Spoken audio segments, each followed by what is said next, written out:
Hi, it's Mike again, and this time I'm going to have a look at the positives and negatives of the Sony Walkman X series device, the 1050.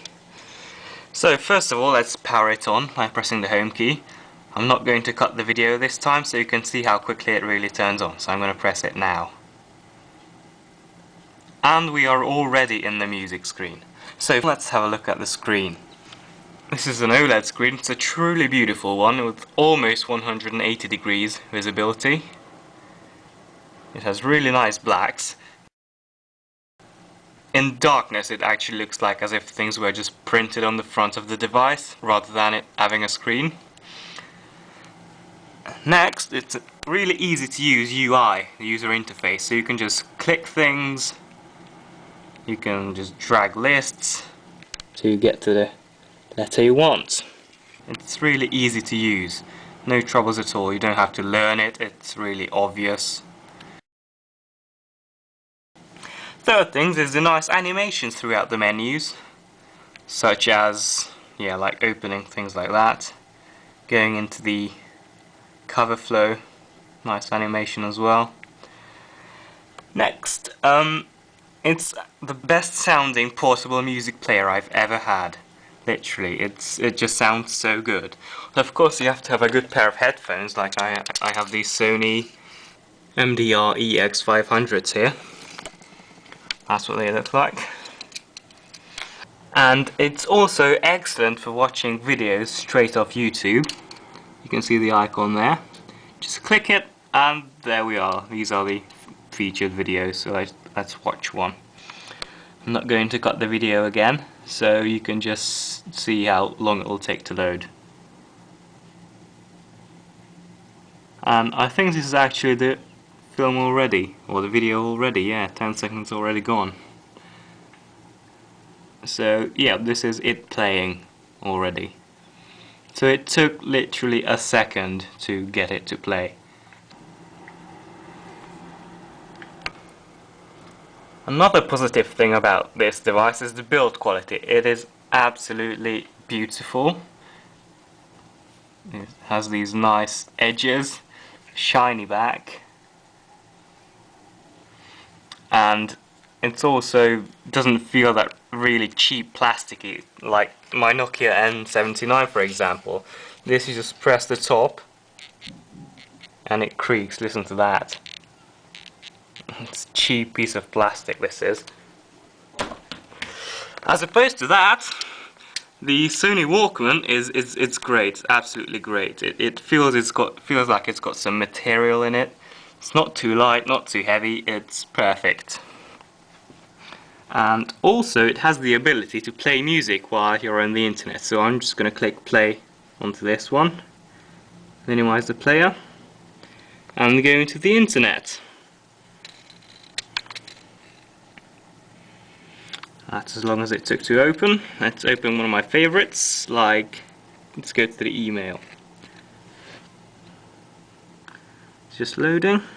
And you can see the music is still playing.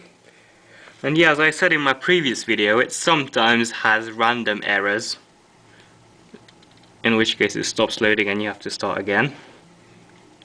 Yes. And there we go, it seems to have connected, and that's my emails. And the music is still going, as you can see. Let's load one of my mail. There we are. And even though it's just a WAP, a mobile web browser, you can still load quite big pages, such as the Nokia application site that I use. It's loading.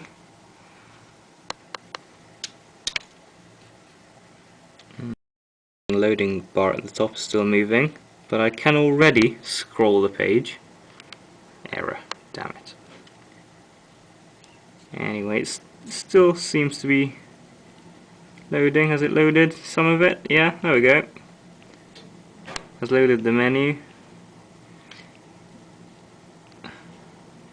Anyway, there we go. Let's quit the browser now. And let's pause the music using the keys on the top this time. Click pause there. the battery life is also amazing on this device. When you're playing music, apparently it can do 30 hours, but I've never experienced that because I usually watch pictures while listening to the music, so I always keep the screen on, which drains the battery, but you can still get about 6 or 7 hours out of it if you're watching videos or looking at pictures. And the battery recharge time is about 2 hours, but I usually leave it on overnight on the computer just to make sure it's full. And these were the positives. Now let's have some of the negatives of this beauty. So first of all, it's basically a media player, and that's it. There are no games. Unlike any of the iPods you can get, even the smallest ones have some sort of a snake game or I don't know whatever on them. So no games on this one. Also, I've tried it meanwhile, and you cannot download music files off the internet. It just says unable to download for some reason. And there's no such thing as a notepad or anything in this, so basically you can't scribble down anything if something comes onto your mind.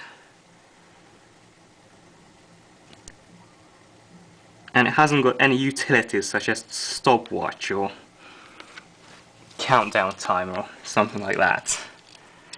And again, the on-screen keyboard is a nightmare to use. It's the keyboard that you get on a mobile phone. It's a 1, 2, 3 keyboard, like that.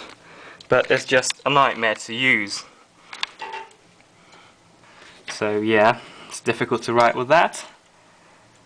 And I'm also a little worried the screen and the back might get scratched really easily, because I've just had the player in my pocket beside the metallic headphones, and there already seem to be some tiny scratches on the back, which is quite a shame, because you can just see the reflection of the football pitch lights and some of the trees. So it's a beautiful device if there are no scratches on it. Let's just hope it lasts long. And there's no accelerometer for turning the screen landscape or the picture's portrait or anything like that. And another thing I don't like is that you can't zoom onto photos. So I have a picture of a hedgehog licking one of my dishes in the garden here, and you can't really see much of it, although the screen's pretty good so you can see quite a lot, but you can't zoom onto it, which is such a shame because it has a beautiful screen and I'd like to see a bit more of that buddy there. That's about as far as the negatives go. There aren't many more. So, oh yeah, I remember there's one thing that I've left out of the other video of mine, is the video scene flow. So here's a Family Guy video, for example, and you can click the scene flow button here, scene scroll as it calls it, and you can set 15, 30 or 60 etc. second intervals, and it shows you a picture for each of these seconds, and you can just scroll through the entire movie. If you scroll fast enough, it gives you a bit of an angle, and you can just select whichever half minute or minute you want to watch the movie from, which is quite handy because I've watched this movie up to about 10 minutes roughly. I don't know where, but I remember what happened, so I know I left off at about here, and I can just continue from here then. If you put some videos on, it shows you which ones are the new ones, such as My Bloody Valentine 3D beginning and end. Haven't seen either of those, so it shows that they're new. And the device also plays HD resolution video, even though it hasn't got an HD screen, but it seems to play it. And that's that.